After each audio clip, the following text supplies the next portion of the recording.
Di tengah situasi ekonomi yang sangat sulit sekarang ini, menurut keyakinan saya, Pak Prabowo itu terlalu memaksakan yang namanya MBG.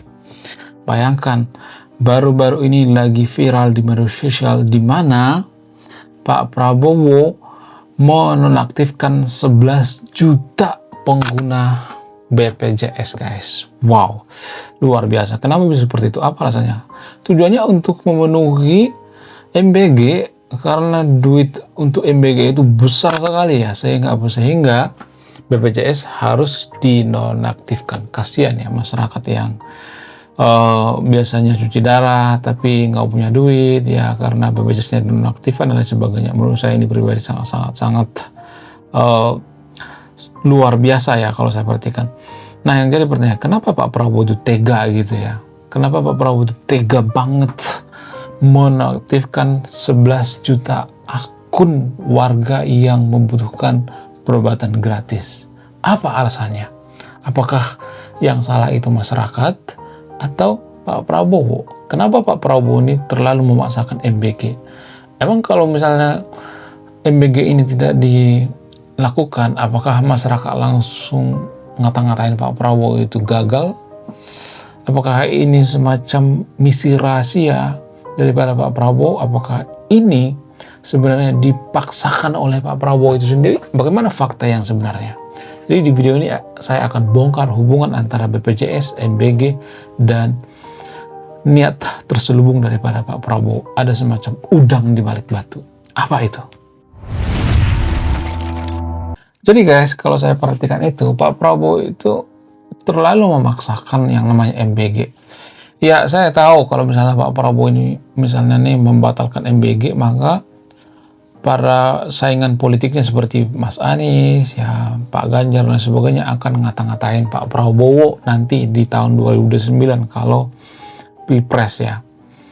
Ada semacam indikasi seperti itu ya. Kalau misalnya gagal MBG ini ya, akan dikata-katain Pak Prabowo. Itu ya dugaan saya, sehingga dia tetap ya kekeh dengan yang namanya janjinya dari awal. Ya, walaupun terlalu maksain, kalau saya perhatikan terlalu banyak yang dikorbankan ya. Yang mengkonsumsi MBG itu 90% orang kaya, orang berada, bukan orang yang kelaparan, guys. Kalau boleh jujur itu ya. Kenapa? Karena menurut data dari BPS ya, BPS mengatakan bahwa jumlah orang miskin di Indonesia itu, ini menurut BPS ya, bukan menurut World Bank ya. World Bank beda lagi ceritanya. Menurut BPS itu ya sekitar 10-9% ya orang yang miskin di Indonesia. Ya, itu artinya berarti yang menikmati MBG itu 90% orang kaya kan? Itu logikanya kan? Namun kalau saya perhatikan itu Pak Prabowo terlalu memaksakan yang namanya MBG ini. Terlalu dipaksakan. Bayangkan duit untuk MBG ini ya sampai bertriliun-triliun guys per tahun, tuh gila-gilaan ya duit untuk MBG. Menurut saya pribadi lebih baik ya Pak Prabowo ini menggratiskan seperti misalnya pendidikan ya, biar nggak terjadi lagi misalnya ini seperti kejadian yang ada di NTT kemarin itu ya, ada anak kecil frustasi ya karena duit 10.000 karena nggak punya duit beli pena, beli pensil dan sebagainya. Itu menurut saya pribadi ya lebih terhormat ya, itu lebih baik ya daripada Pak Prabowo ini terobsesi dengan MBG gitu ya. Orang Indonesia itu nggak kekurangan makanan. Orang Indonesia itu kekurangan gizi itu bukan kekurangan makanan, tapi karena mereka nggak mau makan yang bergizi. Ya karena makan yang bergizi itu kan biasanya nggak enak ya, pahit gitu. Sayur-sayuran itu kan pahit ya, nggak enak ya. Yang enak itu gorengan ya, kemudian manis-manisan ya, kemudian zat pewarna dan sebagainya ya, pokoknya makanan yang aneh-aneh deh ya. Ini sangat-sangat memperhatikan ya menurut saya pribadi ya. Kemudian selain itu ya, kalau saya perhatikan itu Pak KDM, menurut keyakinan saya Pak KDM itu tidak terlalu setuju dengan kebijakan MBG daripada Pak Prabowo ini, walaupun mereka satu partai. Kenapa bisa seperti itu? Apa alasannya? Karena yang pertama kali menggunakan MBG itu ya Pak KDM. Yang pertama kali yang mengusulkan MBG, maksudnya yang melaksanakan MBG itu ya Pak KDM di Purwakarta. Ya dari kecil ya, maksudnya dari dulu waktu Bupati Pak KDM itu sudah mulai gitu ya MBG. ya. Jadi sebenarnya pakar daripada MBG itu KDM, bukan Pak Prabowo. Bukan berarti saya mengecilkan Pak Prabowo di sini ya, kalau boleh jujur.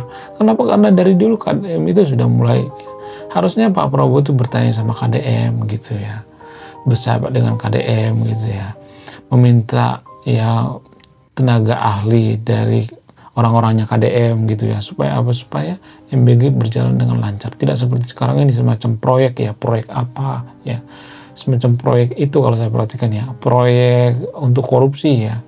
Karena orang Indonesia itu, mohon maaf ya guys ya, nggak semuanya, tapi ya, orang Indonesia itu belum bisa dipercaya ya, terutama dalam penyaluran MBG, belum amanah gitu ya. Harus amanah dong ya, jangan bermain harga.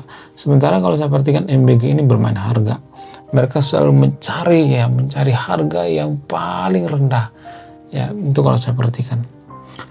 Dan ini tidak bagus ya bagi kesehatan siswa, makanya banyak yang keracunan ya. Karena apa? Karena nggak berkualitas ya, makanya mohon maaf nggak enak ya. Bukan berarti saya julid sama Pak Prabowo, saya nggak julid sama Pak Prabowo ya. Saya sangat hormat dengan Pak Prabowo ya, saya nggak ada masalah pribadi dengan Pak Prabowo. Di sisi lain, kebijakan dari Pak Prabowo saya dukung, seperti misalnya masuk ke organisasi BOP, Board of Peace, saya dukungnya. Tapi untuk masalah MBG saya nggak mendukung Pak Prabowo. Kasihan ya, duit pembayaran BPJS itu digunakan untuk MBG, kasihan banget ya. Jadi kita lebih peduli dengan ngasih makan anak-anak orang kaya daripada orang miskin yang berobat. Itu kalau saya perhatikan. Menurut kalian gimana? Selain itu, kalau saya perhatikan Pak Prabowo juga sensitif guys kalau masalah MBG ini ya. Dia nggak mau dikritik gitu ya, nggak merubah strateginya. Harusnya strateginya dirubah dong ya. Misalnya nih ya, di daerah-daerah yang paling membutuhkan ya, daerah-daerah yang masyarakatnya itu kekurangan gitu, miskin, benar-benar miskin gitu. Jangan di daerah-daerah yang kaya gitu ya, yang berkecukupan ya. Tapi kalau dikritik seperti nanti Pak Prabowo nanti ngamuk-ngamuk ya, seperti singa gitu ya kalau lagi dikritik. Tapi kalau sama korupsi jadi macan ompong ya. Dulu Pak Prabowo mengatakan kita harus hukum mati koruptor, sekarang kok gak ini ya, kok bisa gitu ya, kok melempem gitu ya, kita harus ya maafkan koruptor. Kemudian ya Pak Prabowo mengatakan bahwa ya orang Indonesia itu adalah orang yang bahagia di dunia, walaupun miskin bahagia. Sebenarnya bukan bahagia guys, orang yang munafik ya, yang munafik gitu ya, nggak mencari solusi. Kita tuh bukan masyarakat yang suka cari solusi, tapi menertawakan masalah. Kita tuh sangat suka menertawakan masalah, sehingga orang salah kaprah dengan karakter orang Indonesia. Sebenarnya kita bukan orang yang ramah sebenarnya, bukan. Kita tuh orang yang munafik, tahu sekarang guys, kalau boleh jujur ya. Jadi bagi Anda yang pro sama Prabowo, tolong tulis kolom komentar ya, apa pendapat Anda ya. Nanti akan saya counter di next video. Oke, sekian video ini. Terima kasih sudah menonton. Saya bukan pecinta Pak Prabowo ya, Pororo. Salam bijaksana, bijak sini.